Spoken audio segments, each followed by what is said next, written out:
बच्चों आज हम कुछ मिक्स प्रॉब्लम देखेंगे चैप्टर 1 की। ये आपके रिवीजन के लिए है। A sample of ammonium phosphate contain 3.18 mole of hydrogen atom, then what will be the number of moles of oxygen atom in this sample. बच्चों देखो, फार्मूला अगर आप अमोनियम फॉस्फेट का देखें तो आपको दिखाई देगा कि एक मॉलिक्यूल अगर अमोनियम फॉस्फेट का है तो उसमें 12 एटम हाइड्रोजन एटम के हैं बच्चों, और 4 एटम ऑक्सीजन के हैं। और अगर आप मोल की रेशो देखें तो 12 मोल हाइड्रोजन के लिए, हाइड्रोजन एटम के लिए 4 मोल ऑक्सीजन एटम के प्रेजेंट होंगे for 1 mole of ammonium phosphate. बच्चों 12 मोल हाइड्रोजन एटम के लिए कितने मोल प्रेजेंट होंगे? 4 मोल ऑक्सीजन एटम के प्रेजेंट होंगे बच्चों, ऑक्सीजन एटम के। तो ये बोला गया है कि अगर हमारे पास 3.18 मोल हाइड्रोजन एटम के हैं बच्चों किसी सैंपल में अमोनियम फॉस्फेट के, तो वहाँ ऑक्सीजन एटम के कितने मोल होंगे बच्चों? तो 12 मोल के लिए 4 मोल प्रेजेंट होते हैं, और 1 मोल हाइड्रोजन एटम के लिए कितना प्रेजेंट होगा? 4/12 बच्चों।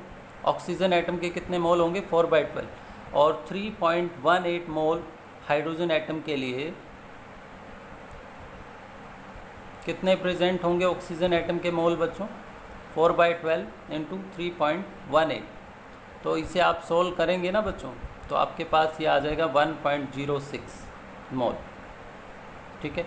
इस क्वेश्चन में क्या था बच्चों कि अगर हमारे पास इस सैंपल में, जो सैंपल लिया गया है उसमें 3.18 मोल हाइड्रोजन एटम के हैं, तो ऑक्सीजन एटम के मोल कितने होंगे बच्चों?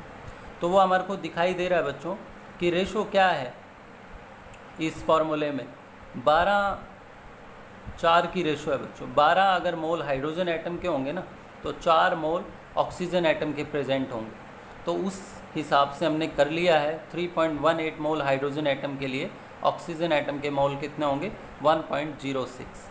ठीक है बच्चों, इस तरह से ये क्वेश्चन करना था। अब हम नेक्स्ट क्वेश्चन देखते हैं। नेक्स्ट क्वेश्चन है बच्चों आपका, calculate molality of solution containing 3 gram of glucose dissolved in 30 gram of water. Molar mass of glucose is given to you. Molality क्या होता है बच्चों? Number of moles of solute dissolved पर केजी सॉल्वेंट। तो formula क्या होता है molality का?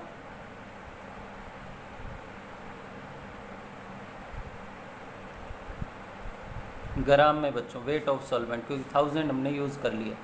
देखो बच्चों, मोलैलिटी आपको निकालनी है। मोल्स ऑफ सॉल्यूट बनाने पड़ेंगे आपको और पर केजी सॉल्वेंट में एक्सप्रेस करने हैं। तो मोल्स कैसे बनाएंगे बच्चों?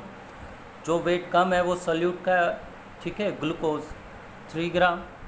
मोलर वेट कितना है बच्चों? 180। आपको पता है मोल कैसे बनाते हैं? Given weight by molar weight into 1000 by weight of solvent. Solvent का वेट कितना है बच्चों? 30। तो इसे सॉल्व करेंगे आप तो ये आपका आंसर आ जाएगा 0.56। ठीक है बच्चों, इस तरह से आपको ये मोलैलिटी निकालनी थी। मोल्स बनाने थे आपको ग्लूकोज के और उसको एक्सप्रेस करना था 1000 ग्राम के अंदर बच्चों। 30 में था, 1000 में एक्सप्रेस करना होता है मोलैलिटी के अंदर। तो 3/180 मोल्स बन गए। ठीक है, और यहाँ पे आपने सॉल्व किया तो ये मोलैलिटी आ गई बच्चों। अब हम नेक्स्ट क्वेश्चन देखते हैं। देखो बच्चों, इस क्वेश्चन में आपको क्या करना है, an element X has the following isotopic composition, X 200 90%, X 199 8%, X 202 2%। What will be the average atomic weight of X। बच्चों एक एलिमेंट के ये आइसोटॉप हैं और उनकी मास और परसेंटेज मेंशन है बच्चों। तो आपको बताना है कि इसका एवरेज एटॉमिक वेट कैसे आप निकालेंगे, क्या होगा। तो बच्चों आपको पता है एवरेज एटॉमिक वेट कैसे निकालेंगे आप? कैसे निकालेंगे? समेशन कर देंगे किसका? परसेंटेज और मास के प्रोडक्ट का, और उसे 100 से डिवाइड कर देंगे बच्चों। करें 90 into 200 percentage into atomic weight बच्चों। उसके बाद फिर से समेशन करना है आपको इसका प्रोडक्ट करके।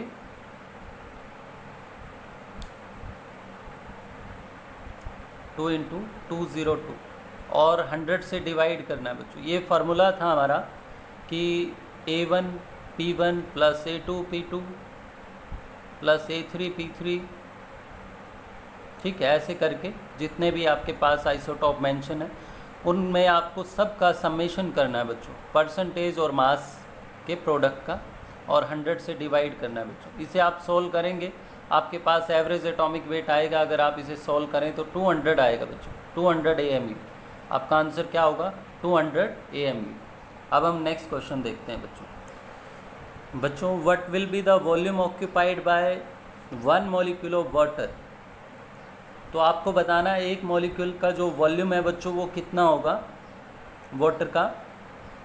तो देखिए बच्चों, ये डेंसिटी दी गई है वाटर की, ये गैसियस फॉर्म नहीं है, कभी आप इसे गैसियस फॉर्म समझ के बच्चों फार्मूला जैसे आपको मैंने बताया हुआ है इंटरलिंक कैसे करते हैं, ये फार्मूला आपने सीखा हुआ है। मोल का वेट के साथ रिलेशन, नंबर के साथ रिलेशन और वॉल्यूम के साथ रिलेशन, ठीक है। तो फिर आप ये अगर सोच रहे हैं इस तरीके से कि N/Na जो नंबर और वॉल्यूम को आपको रिलेट करना है यहाँ पे, तो यहाँ 22,400 नहीं रखेंगे बच्चों। 22,400 ml जो गैसियस सब्सटेंस के केस में STP कंडीशन पे आप लेते हैं 1 मोल का वॉल्यूम बच्चों, वो नहीं रखेंगे क्योंकि यहाँ पे लिक्विड है बच्चों। वाटर क्या है? लिक्विड। तो उस केस में आपको जो वॉल्यूम रखना है 1 मोल का वो लिक्विड का रखना पड़ेगा बच्चों, क्योंकि डेंसिटी 1 ग्राम पर ml है बच्चों, या पर सेंटीमीटर क्यूब आप बोल सकते हैं। तो यहाँ मास और वॉल्यूम बराबर होगा, ठीक है।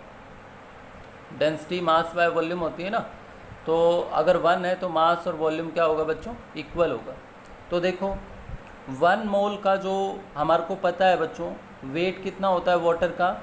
18 ग्राम मोलर मास, ठीक है। और वॉल्यूम भी कितना होगा बच्चों 1 मोल का? 18 ml, क्योंकि डेंसिटी 1। अब आप करिए इस क्वेश्चन को, पार्टिकल कितना आपका 1, एवोगैड्रो नंबर 6.02 इंटू 10⁻23, ठीक है। आपको वॉल्यूम निकालना है और मोलर वॉल्यूम रखना है, लेकिन अब की बार लिक्विड का रखना है बच्चों, ठीक है। आपके पास नंबर था, वॉल्यूम आपने निकालना है। तो देखो अब आप इसे सॉल्व करो तो वॉल्यूम क्या आएगा बच्चों आपका? 18/6.02 10⁻23, ठीक है। तो आप इसे सॉल्व करेंगे ना बच्चों, तो लगभग आपका अगर आप इसे राउंड फिगर 6 मान लें तो ये आ जाएगा 3 × 10⁻⁻23 पर सेंटीमीटर क्यूब या पर ml बच्चों, ये आ जाएगा आपका, ठीक है, अप्रोक्सीमेट। तो मैंने आपको बताया बच्चों यहाँ मोलर वॉल्यूम 22,400 ml नहीं रखना था, ठीक है। इस बात का ध्यान रखना क्योंकि ये लिक्विड फॉर्म, तो यहाँ लिक्विड फॉर्म में आपको 1 मोल का मोलर वॉल्यूम रखना है। 18 ml आया है वो आपका, ठीक है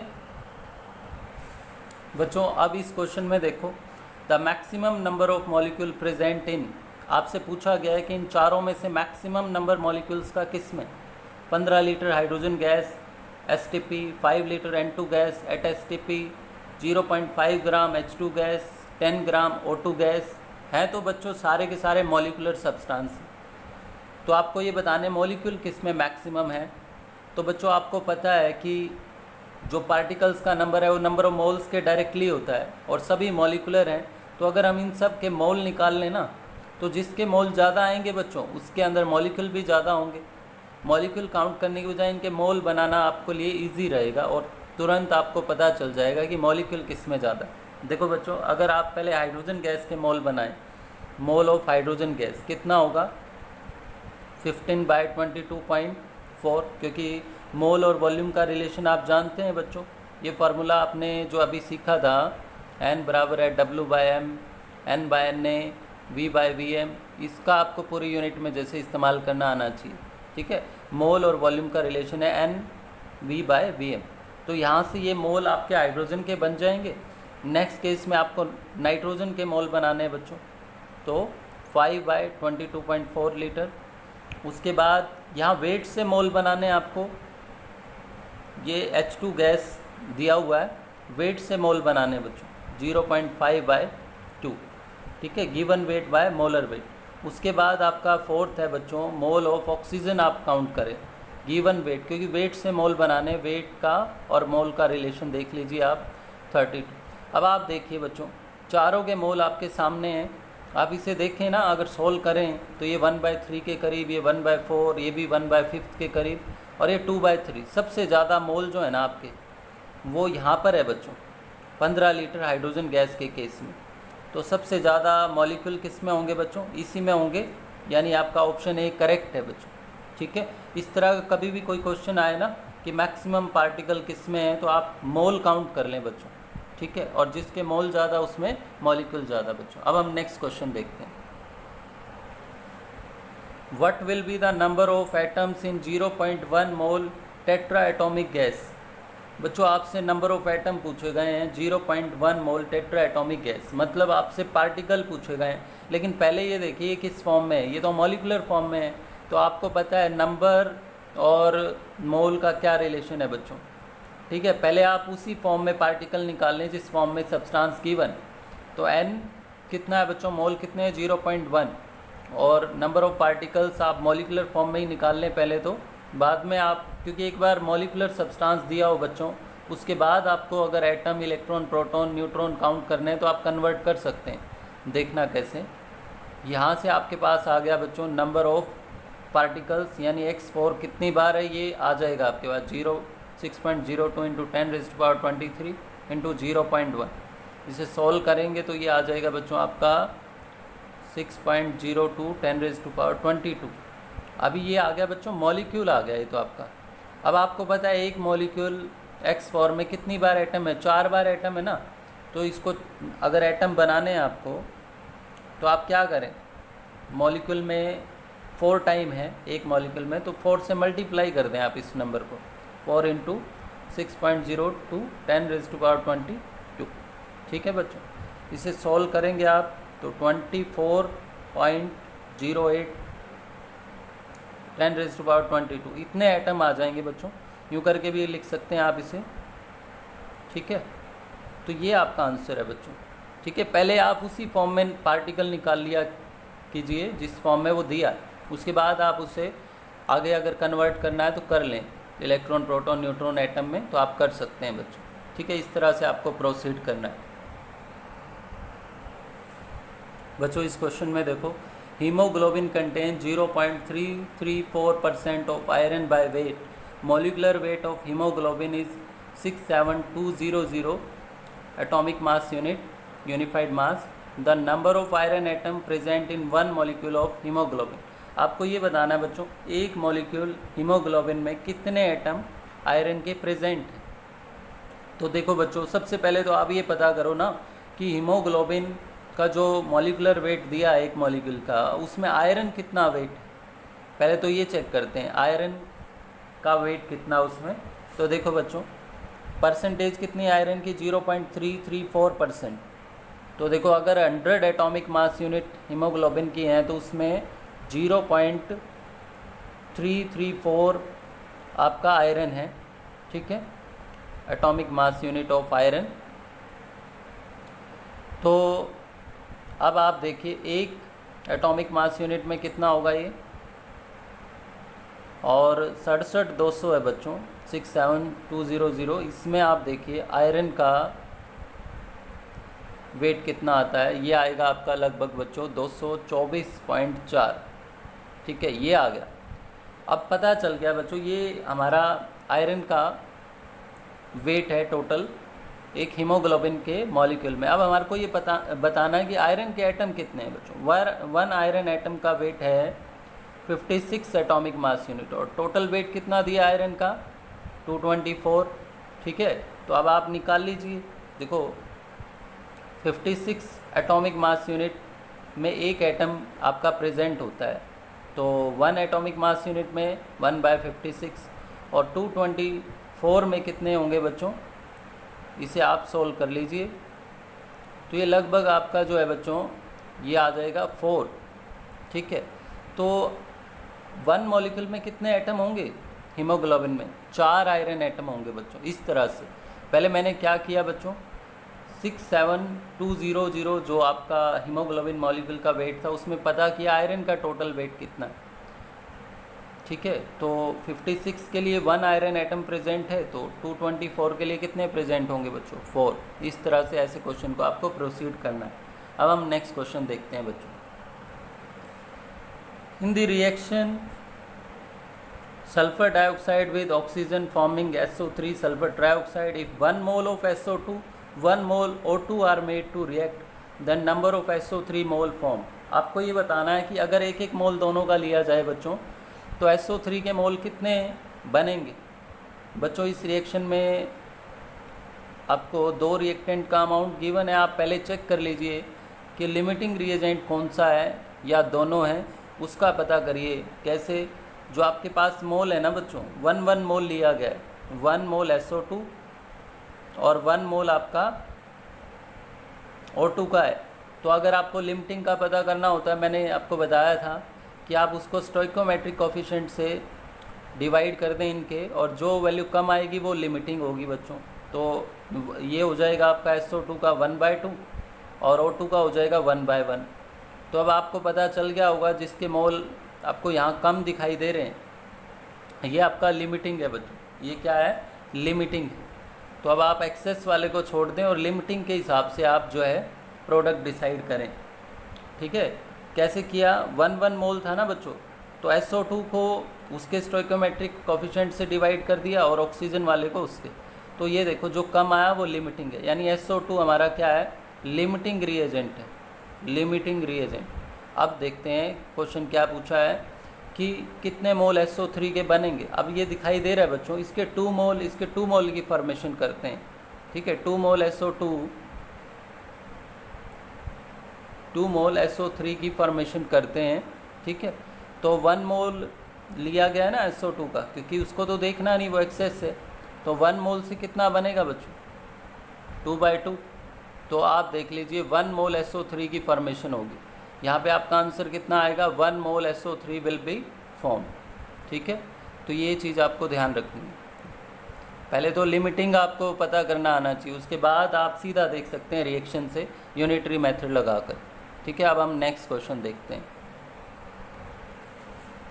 बच्चों। इस क्वेश्चन में देखो, liquid benzene burns in oxygen according to this equation, how many litre of O2 at STP need to complete combustion of 39 gram of benzene, liquid benzene. ठीक है बच्चों? अब आपको क्या करना है इस क्वेश्चन में, ये बताना है कि अगर 39 ग्राम बेंजीन का कंबशन करना है तो कितने लीटर हमारे को ऑक्सीजन गैस की नीड है। ठीक है? STP कंडीशन पे।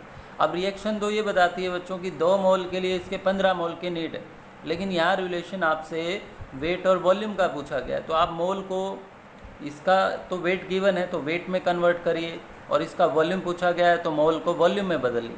तो देखिए बच्चों, ये 2 मोल है तो वेट कितना हो जाएगा? मैं सीधा लिख रहा हूँ यहाँ पे 2 × 78 ग्राम, क्योंकि मोलर वेट कितना है? 78।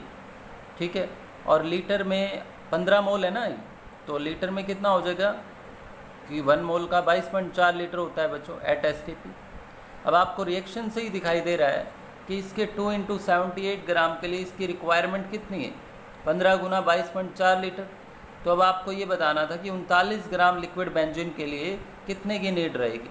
तो 1 ग्राम की कंबशन के लिए कितने की नीड है? 15 × 22.4 बाय में 2 × 78। ठीक है? और उसके बाद 39 ग्राम के लिए जो नीड रहने वाली है वो कितनी होगी? 15 × 22.4 बाय 2 × 78 × 39। अगर आप इसे सॉल्व करेंगे ना बच्चों तो ये आएगा 84 लीटर। ये स्टोइकोमेट्री जो होती है बड़ी इजी होती है बच्चों, बस एक बार आपको कॉन्सेप्ट समझ में आना चाहिए, क्योंकि ये रिएक्शन हमारे को डायरेक्ट मोल का रिलेशन बताती है, फिर वो हमारे से मास वॉल्यूम, मास किसी भी रिलेशन में कन्वर्ट करा सकते हैं। जैसे अभी मास दे के वॉल्यूम की बात की है, तो पहले मैंने इसे मोल को मास में बदला, और वॉल्यूम पूछा था तो मोल को वॉल्यूम में बदला। फिर मेरे को रिएक्शन ने बताया कि 2 × 78 ग्राम के लिए इतने की नीड है, तो 1 के लिए कितने की होगी और 39 के लिए कितने की होगी। इस तरह से क्वेश्चन करना था। अब हम नेक्स्ट क्वेश्चन देखते हैं बच्चों। इस क्वेश्चन में देखिए, ये भी आपका स्टोइकोमेट्री का क्वेश्चन है। What will be the amount of zinc required to produce 1.12 ml of H2 at STP on treatment with dilute HCl। तो बच्चों ये एक रिएक्टिव मेटल है, आपको पता होना चाहिए। कि जब ये डाइल्यूट एसिड से रिएक्ट करेगा तो हाइड्रोजन को डिस्प्लेस करेगा और सॉल्ट की फॉर्मेशन करेगा। ठीक है, तो सिंपल रिएक्शन के लिए आपको केमिकल इक्वेशन लिखना आना चाहिए। अब देखो क्वेश्चन को समझते हैं। ये पूछा गया कि 1.12 ml हाइड्रोजन के लिए कितने जिंक की रिक्वायरमेंट है, वेट पूछा गया बच्चों।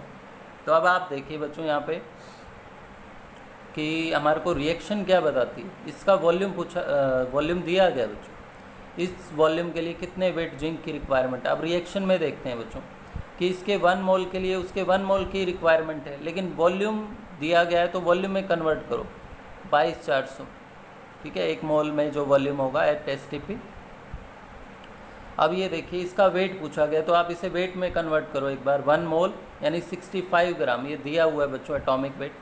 तो अब हमारे को दिखाई दे रहा है बच्चों कि 22,400 ml के लिए 65 ग्राम की नीड है जिंक की। तो 1.12 ml के लिए आपको बताना है। बस आप क्या करेंगे, यूनिटरी मेथड लगाएंगे। 22,400 ml के लिए रिक्वायरमेंट है, हाइड्रोजन के प्रोडक्शन के लिए रिक्वायरमेंट है 65 ग्राम जिंक की। तो 1 ml हाइड्रोजन के लिए रिक्वायरमेंट कितनी होगी बच्चों, और उसके बाद आपको 1.12 ml के लिए रिक्वायरमेंट बतानी है बच्चों। ठीक है, तो इसको आप 1.12 ml मल्टीप्लाई करें और आपके पास जो आंसर आएगा ना बच्चों वो होगा 32.5 10⁻⁴ ग्राम। ठीक है, इस तरह से ये क्वेश्चन जो है आपको करने आने चाहिए बच्चों, बड़े सिंपल हैं। आप जो है ना एक बार समझ में ना आए तो दोबारा वीडियो को जो है चला सकते हैं और समझ सकते हैं। अब हम नेक्स्ट क्वेश्चन को देखते हैं बच्चों। नेक्स्ट क्वेश्चन है what will be the mole fraction of solvent in aqueous solution of sodium hydroxide having molality 3। Molality तो 3 है बच्चों और मोल फ्रैक्शन सॉल्वेंट की पूछी हुई है। आप मोलैलिटी का मतलब समझते हैं कि 3 मोल सोडियम हाइड्रोक्साइड के हैं इन 1 kg सॉल्वेंट। वाटर कह सकते हैं क्योंकि सॉल्यूशन क्या आपका एक्वस है, इसलिए सॉल्वेंट वाटर होगा, 1 kg वाटर बच्चों।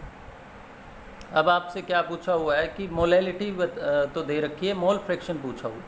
तो वाटर की मोल फ्रैक्शन अगर आपको निकालनी है तो क्या करना पड़ेगा आपको, मोल ऑफ वाटर बाय में moles of solution, moles of water plus moles of NaOH। Mole fraction क्या होती है, ratio of moles of that component divided by मतलब to the total number of moles of solution. तो बनाइए बच्चों moles of water, 1 kg water है ना, तो given weight by molar weight, mole बन गए। ऐसे ही यहाँ नीचे, और ये तो डायरेक्ट ही गिवन है बच्चों 3 मोल। अब आप निकाल लीजिए मोल फ्रैक्शन ऑफ वाटर कितनी आ जाएगी, इसे सॉल्व करेंगे ना आप, ये आएगा 55.5, नीचे भी 55.5 प्लस 3, इसे सॉल्व करेंगे आप 0.95 आ जाएगा बच्चों। ठीक है, इस तरह से आपको मोलैलिटी से मोल फ्रैक्शन निकालना आ गया बच्चों। अब हम नेक्स्ट क्वेश्चन देखते हैं बच्चों। अब की बार ना ये क्वेश्चन आपका एम्पिरिकल फार्मूला कैलकुलेशन पे है। What will be the empirical formula of compound if carbon is 40%, hydrogen is 6.7%। बच्चों टोटल परसेंटेज तो दी नहीं हुई, तो बाकी परसेंटेज आपकी किसकी होगी, ऑक्सीजन की होगी ना, उसे आप लिख लें। ऑक्सीजन की परसेंटेज अपनी तरफ से ही आप 100 में से इन दोनों को माइनस कर दें तो आपके पास आ जाएगा ये 53.3। ठीक है, बाकी परसेंटेज क्योंकि टोटल आपको 100 करना है बच्चों, इस तरह से, तो ऑक्सीजन की परसेंटेज 53.3 हो जाएगी बच्चों। तो चलिए एम्पिरिकल फार्मूला में क्या करना होता है आपको, इसे आप वेट कंसीडर करिए क्योंकि टोटल आप कंपाउंड का वेट 100 मान लीजिए, तो ये कार्बन का वेट, ये हाइड्रोजन का वेट और ये ऑक्सीजन का वेट हो जाएगा, और मोल बनाकर उसकी सिंपल रेशो ले लीजिए बच्चों, क्योंकि जो मोल्स की रेशो होगी वही एटम्स की रेशो होगी, और simplest ratio of atom in A molecule of compound is called empirical formula बच्चों। तो बनाइए, परसेंटेज कितनी है, कार्बन हाइड्रोजन ऑक्सीजन की परसेंटेज है 40, तो इसे आप वेट कंसीडर करिए, ऑक्सीजन 53.3, तो 40 ग्राम ये हो जाएगा 100 में से, 6.7 ग्राम 53.3 ग्राम। अब आपको क्या करना है बच्चों, इनके मोल्स आपको काउंट करने हैं, उसकी सिंपल रेशो बाद में लेंगे। 40/12, 6.7/1 और 53.3/16। इसे सॉल्व करिए बच्चों, 3.33, 6.7 और इसका आ जाएगा बच्चों आपका सॉल्व करने पे 3.33 ही आएगा बच्चों। तो ये इसकी मोल की सिंपल रेशो ले लें आप।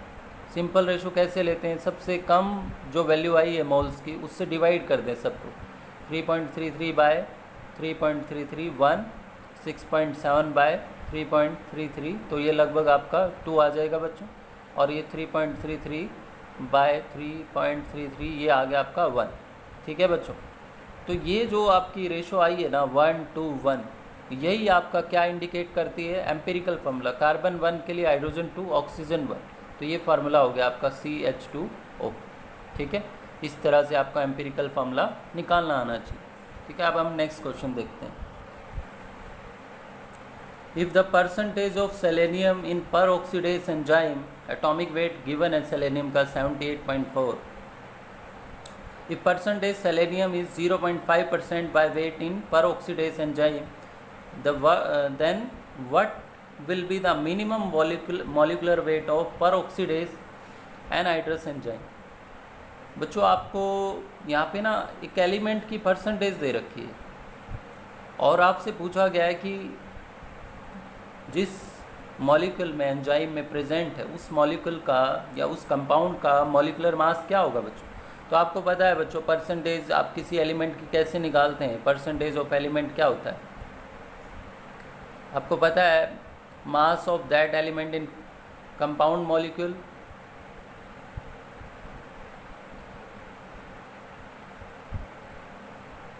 ठीक है, बाय में molecular mass of compound into 100। अब बच्चों क्या करना है, परसेंटेज तो ऑलरेडी आपको गिवन ही है 0.5%, mass of that element in compound. आप क्या करेंगे, यहाँ पे पूछा हुआ है मिनिमम मॉलिक्यूलर वेट क्या होगा, तो आप इसकी एटॉमिसिटी 1 कंसीडर कर लेंगे बच्चों मिनिमम के लिए, और 78.4। ठीक है, आप 1 टाइम इसे कंसीडर करेंगे क्योंकि मिनिमम मॉलिक्यूलर वेट पूछा है, तो सबसे कम जितनी बार प्रेजेंट होगा उतना ही मिनिमम आएगा बच्चों। और ये आपको निकालना है मॉलिक्यूलर वेट पर ऑक्सीडेज एंजाइम का। ठीक है, और इंटू 100, क्योंकि अब की बार परसेंटेज पहले से गिवन है और मॉलिक्यूलर वेट आपको निकालना है कंपाउंड का, तो इसे आप सोल्व करेंगे यहाँ पे।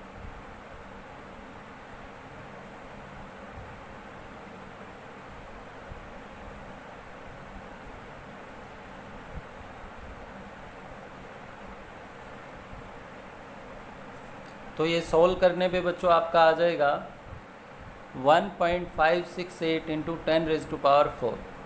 ठीक है बच्चों, इस तरह से आपको इसको सॉल्व करना है। अब हम नेक्स्ट क्वेश्चन देखते हैं। 2.5 litre of 1 molarity NaOH mixed with 3 litre of 0.5 molarity NaOH sodium hydroxide solution, what will be the molarity of resultant solution. बच्चों ये तो सेम नेचर के हैं ना, तो दो सॉल्यूशन को मिक्स किया हुआ है, एक की मोलैरिटी ये है दूसरे की ये है, वॉल्यूम पहले का ये है और दूसरे का वॉल्यूम आपका ये 3 लीटर। तो अगर आप दो सॉल्यूशन को मिक्स करेंगे बच्चों जिनका नेचर एक जैसा है, जैसे बेस ही हैं दोनों, तो मोल्स क्या होंगे, ऐड हो जाएंगे। मोल्स क्या होंगे, ऐड हो जाएंगे। और आप जानते हैं मोलैरिटी इंटू वॉल्यूम क्या होता है बच्चों, मोल्स होते हैं। मोलैरिटी इंटू वॉल्यूम क्या होता है, मोल्स, यानी इसके मोल प्लस में दूसरे सॉल्यूशन के मोल, तो आपके नेट मोल आ जाते हैं। यानी आपके पास फार्मूला क्या होता है, M1V1 plus M2V2 is equal to M3V3। अगर आपको रिजल्टेंट मोल पता करने हैं बच्चों सॉल्यूशन के, मोलैरिटी इंटू वॉल्यूम का प्रोडक्ट होता है मोल्स, तो पहले दो सॉल्यूशन के मोल आप ऐड कर दीजिए। ठीक है, लेकिन आपसे मोल नहीं पूछा, आपसे ये पूछा कि रिजल्टेंट मोलैरिटी क्या होगी, तो उसे भी हम निकाल सकते हैं बच्चों। आपकी मोलैरिटी पहले ही आप कंसीडर करें 1, वॉल्यूम आपका पहला 2.5 लीटर और मोलैरिटी सेकंड है 0.5 बच्चों, और वॉल्यूम कितना है इसका 3 लीटर, और नेट मोलैरिटी आपको निकालनी है रिजल्टेंट। वॉल्यूम कितना हो जाएगा, दोनों का सम होगा बच्चों, वॉल्यूम जो ओवरऑल सॉल्यूशन का वॉल्यूम है वो दोनों का सम होगा 3 + 2.5 यानी 5.5। यहाँ से आप मोलैरिटी निकाल लेंगे बच्चों, 1 × 2.5 प्लस 0.5 × 3 बाय 5.5। ठीक है बच्चों, इस तरह आप सॉल्व करेंगे तो नेट मोलैरिटी आ जाएगी आपकी सॉल्व करने पे 0.73। ठीक है, अब हम नेक्स्ट न्यूमेरिकल देखते हैं बच्चों। अब आपका नेक्स्ट क्वेश्चन है बच्चों, how many grams of sodium hydroxide added to water to make 250 ml solution of 2 molarity solution. बच्चों मोलैरिटी तो आपको पहले से ही गिवन है, वॉल्यूम भी गिवन है सॉल्यूशन का, और आपसे पूछा हुआ how many grams NaOH needed, solute का वेट पूछा गया आपसे। बच्चों आपको पता है मोलैरिटी क्या होती है, number of moles of solute dissolved in 1000 ml या 1 लीटर सॉल्यूशन। तो अब आप देख लीजिए बच्चों, यहाँ पे मोलैरिटी कितनी है 2, वेट आपको सॉल्यूट का निकालना है, मोलर वेट कितना है NaOH का 40, अगर आप सम अप करें 23, 16 एंड 1, और ये आपका 1000, वॉल्यूम कितना दिया है सॉल्यूशन का 250 ml। ठीक है बच्चों, तो इस तरह से अगर आप इसे सॉल्व करें तो ये वेट आपका आ जाएगा बच्चों 2 × 40 × 250 बाय 1000। तो इसे सॉल्व करने पे बच्चों आपका आएगा 20 ग्राम आ जाएगा बच्चों, 20 ग्राम। ये वेट अगर आप ऐड करें तो आपका इस मोलैरिटी का सॉल्यूशन तैयार हो जाएगा बच्चों। ठीक है, अब हम जितनी भी प्रॉब्लम कर चुके हैं बच्चों, मैंने कोशिश की है कि मैक्सिमम टाइप ऑफ प्रॉब्लम्स जो है आपको डिस्कस की जाएं इस चैप्टर की। सभी कॉन्सेप्ट को मैंने लेके डिस्कस किया है, और लॉ ऑफ केमिकल कॉम्बिनेशंस के हालांकि इसमें क्वेश्चन नहीं आए हैं, लेकिन मैं उसको करवा चुका हूं बच्चों। करवा तो मैंने सभी टॉपिक के पहले भी क्वेश्चन दिए थे बच्चों, लेकिन अगर आप अगर आप कंप्लीट वीडियो को देखते हैं तो आपके maximum concept numerical problem solve करनी आपको आ जाएंगी बच्चों। ठीक है, तो अभी के लिए आप इतना ही करें, फिर हम नेक्स्ट लेक्चर में देखते हैं।